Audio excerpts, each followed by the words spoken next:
What happened to your car? It's broken, yeah? Yeah. Oh shit, must be terrible. It's a shame you don't know any friends, like a guy. If you knew a guy with lots of cars, maybe he'd let you borrow one, but I don't think you know anyone. No, that's unfortunate.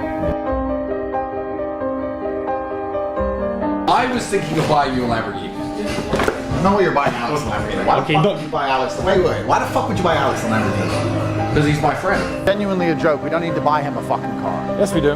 No, on a genuine level. He's worked for us 5 years. We're buying him a car.